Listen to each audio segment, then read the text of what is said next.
Hello guys, আজকে আমি চলে আসলাম যে কয়েক প্রকার আম দেখাবো। আসলে কোন আম কেমন, আমি আমার বাড়ির আঙিনায় কয়েক প্রকার আম চাষ করেছি।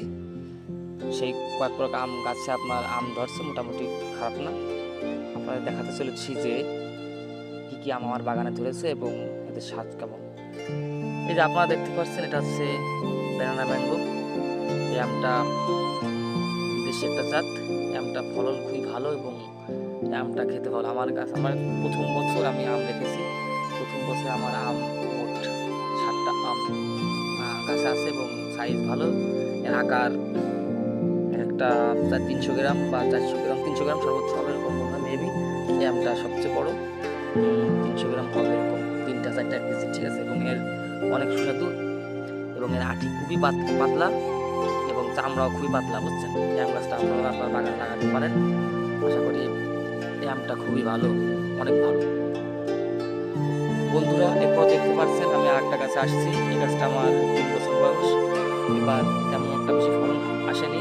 এই গাছটায় আপনার 20টা মতো আম আছে মনে হয়। একটা আম দেখায় আপনাদের। এই আমটা হচ্ছে বাড়ি 11।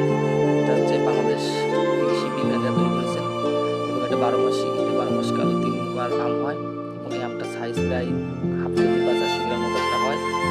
এই আম খুবই সুস্বাদু, অনেক ভালো। মানে দেশীয় দেশীয় বিজ্ঞানীরা যে তৈরি করেছে আমটা অনেক সুস্বাদু এবং এই গাছটা আপনি লাগাতে পারেন। এটা 12 মাস কালাম হবে, আশা করা যায়। মোটামুটি বেশি একটা ফল আসছে, একটা বড় করে আসছে, ভালোই লাগলো। এবার চলে এসেছি, আপনারা সবাই আমটা হয়তো চেনেন, রূপালি আম।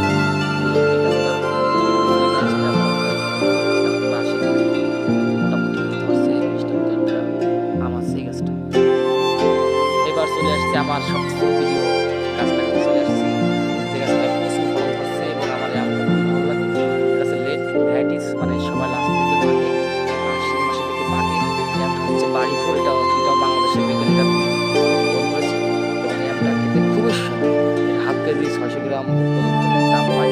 আমার কাছে যদি হচ্ছে মনে হয় আমার হাফ কেজি 400 গ্রাম রাখতে হবে এবং আমার 3 বছরের গাছে 50টা আম ধরেছে। দেখেন, শুধু আমার আম, অনেক আম, অনেক আম, অনেক অনেক শুধু আমার আম ধরছে। আসলে আমি এই গাছটা খুবই স্যাটিসফাই, মানে এত সুন্দর আম, এত সুন্দর আম। এখন মাঝামাঝির দিকে আমটা আটকেছে, বাট পাকতে আরো 2-3 মাস লাগবে। অনেক প্রায় গেছে। এখন আপনাদের বাগানে বা ছাদে এই বাড়ি করা আমটা চাষ করতে পারেন। এটা খুবই ভালো, আমি বলবো এটা খুবই ভালো। আমার কাছে খুবই ভালো লাগে আম গাছটা, এটা লাগাতে পারেন, ঠিক আছে। আমার বাগানের ভিতরে সবচেয়ে বেশি যেটা ফলন আসছে সেটা হচ্ছে আম্রপালি, ছোটো একটা গাছ। 3 বছর বয়স গাছটার এবং কি পরিমাণ ধরছে আপনারা দেখলে অবাক হবেন। দেখেন আম, দেখেন শুধু আম আর আম। মানে আমি অবাক হয়েছি যে আসলে আম্রপালি আমার দেখার মতো সবচেয়ে বেশি ফলন হয়। আমার মনে হয় যে এত আম ধরে। দেখেন এক থোকায় কতগুলো আম ধরছে, দেখেন দেখেন এক থোকায় কতগুলো আম ধরছে। খালি শুধু আম আর আম, ছোট্ট একটা গাছে আম ছাড়া কিছুই নেই। দেখেন মানে গাছের ডালই ভেঙে পড়তেছে, সেরকম একটা অবস্থা। আমরা যে বাঁশ দিয়ে ঠেকিয়ে রাখছি, যে যতটুকু ঠেকিয়ে রাখা যায়।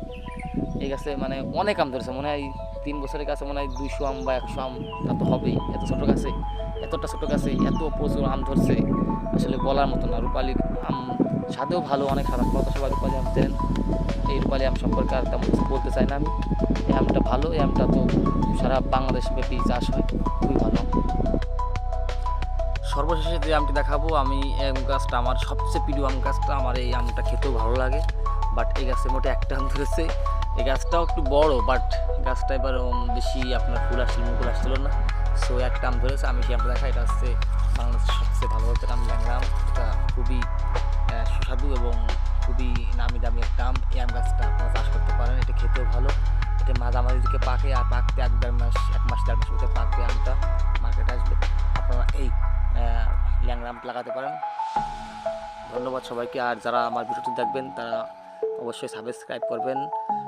ধন্যবাদ।